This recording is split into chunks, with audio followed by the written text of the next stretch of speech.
السلام عليكم ورحمة الله وبركاته. النهاردة هعمل معاكم وصفة جديدة، وهي الرز المبوخ بالخضرة، مش بالبصلة اللي أنا عاملاه ده بالبصلة، ده بقى بالخضرة. ده هو ده اللي أنا هقدمه لكم النهاردة.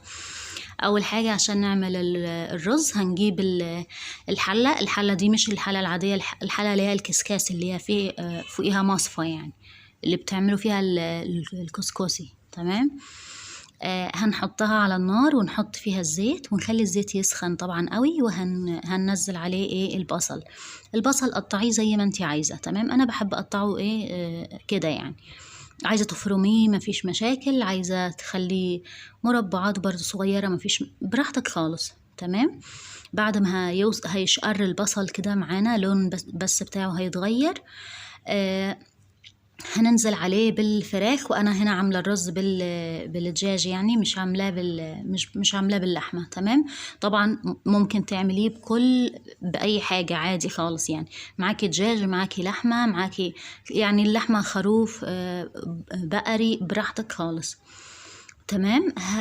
هنخليه بس الدجاج بس يتصدم على النار، ياخد صدمه كده. تمام. هنقلبه طبعا كويس في المرحله دي.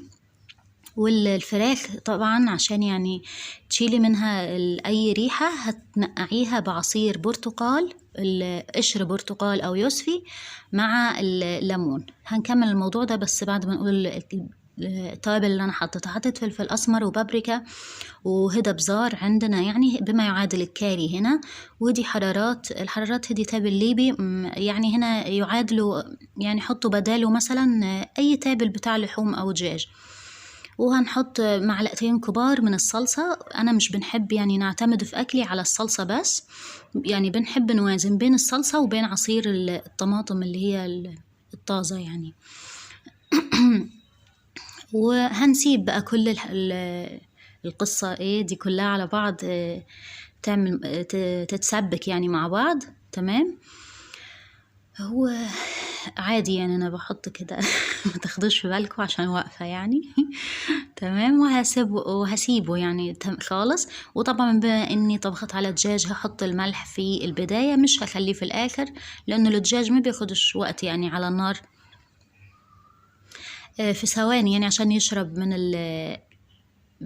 من الملح. تمام. عكس اللحوم بنخلي الملح في الاخر بعد ما بيتسبك معانا زي ما انتم شايفين. انا عايزه اوريكم الخطوه اللي هي تسبك فيها، اللي هي الدهان بيطلع فوق على الوجه يعني بتاع الطبيخه اللي انتم عاملينها دي. تمام. لما بيبقى كده، احنا كده خلاص هنكون جايبين، هنحط له بقى المية طبعا يفضل انك تكون مية من الكاتل، مية سخنة، عشان بس نسرع عملية الطبخ وما نخليهوش يبرد الاول وبعدين نبدأ نرفع درجة حرارته. تمام. يعني هي تبقى مغلية وهو مغلي، بننجز يعني اكتر. وخلاص هسيبه بقى كده، وهحط فيه قرنين فلفل زي ما انت عايزة، بارد حار برضو، دي حاجة رجعالك في الفترة دي. احنا هنجيب بقى كمية الرز اللي احنا عاملينها. تمام. زي ما انت حابة برضو بقى كمية الرز. هتنقعيها في مية مغلية من 10 لربع ساعة، من 10 ل15 دقيقة يعني. وده أفضل حاجة يعني.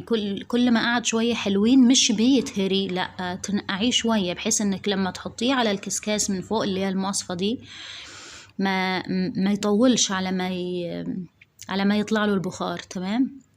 لما يطلع له البخار هيستوي أسرع بس. هنحطه بقى على المصفى دي من فوق. وهنفرده طبعا، مش هنخليه زي ما احنا صبناه. وخلاص هنسيبه بقى كده، وهنحضر احنا الخضرة اللي احنا هنعمل عليها الطبيخة. انا حطيت البطاطا اللي هي البطاطس يعني، والكوسة. وهحط حمص بس مش دلوقتي، لانه هو مسلوق ومنقوع وخلاص يعني، مش هحطه من البداية. تمام. والكوسة هنا مادام قطعتها كبير، فيعني سواها هيكون معادل سوى البطاطس.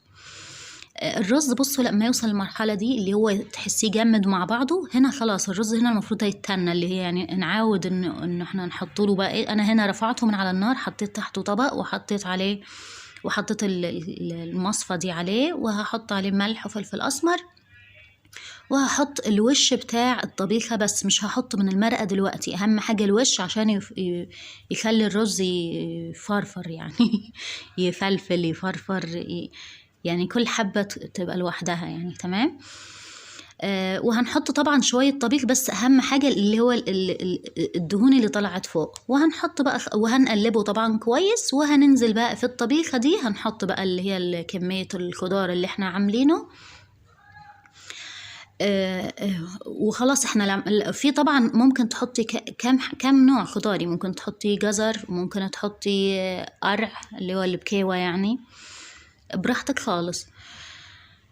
خلاص انا هنا بقى حطيت الخضار، وطبعا هنشيل الدجاج، وحطيت الحمص. صح، انا ما جبتش ان انا بحطه، بس انا حطيته. ونشيل الدجاج هنحطوه طبعا وهيتحمر عادي خالص. هحمره طبعا في الفرن، انا بحب احمره على الفرن. خلاص، وهيتحط له رشة ملح وفلفل اسمر زي ما انتي حابة يعني، مش عايزة تحطي براحتك برضو خالص. والرز هنروح نرجعه بقى بعد ما حطينا له الطبيخة، هنرجعه على الحلة تاني يكمل سوا بقى. تمام. انا مش عارفة ليه بحب اقلب كتير بس عادي يعني، على فكرة أنا بس عشان أتأكد إن الحرارة وصلت لكل الرز، هي دي الفكرة. تمام. وعايزة أوريكم إن هو ما يعني اوعوا تفتكروا إن هو يبقى ملزق ولا يعني معجن كده في بعضه، لا خالص، بيرجع زي ما هو خالص. تمام. بالعكس يعني بتكون كل حبة لوحدها يعني. استحالة في الرز ده إن هو يلزق، استحالة. أنا عملت الفتحة دي عشان البخار لما يطلع وأنا مغطياه البخار يطلع ويبقى نازل عليه كله. تمام. دي بتسرع يعني برضو من موضوع السوا. خلاص انا هسيب بقى الرز لحد ما يستوي تماما، وهنبدأ نغرفه. وهنجيب الطبق كبير ونحطه فيه، اللي هو الغويط يعني، وهنحطه فيه. هنحط الرز وعليه الخضرة، وبعدها هنحط عليه الدجاج من فوق. بس انا ما حبيتش احطه من فوق عشان تبقوا ايه. بصوا الطبيخة ما نخليش بقى الطبيخة ايه خفيفة، لا الطبيخة بتبقى كده سميكة شوية. وخلاص كده خلص يعني الطبق بتاعنا. والمفروض طبعا هنحط الدجاج من فوق. ان شاء الله يعجبكم. اكتبوا لي في التعليقات، اعملوا لي لايك وكومنت. السلام عليكم.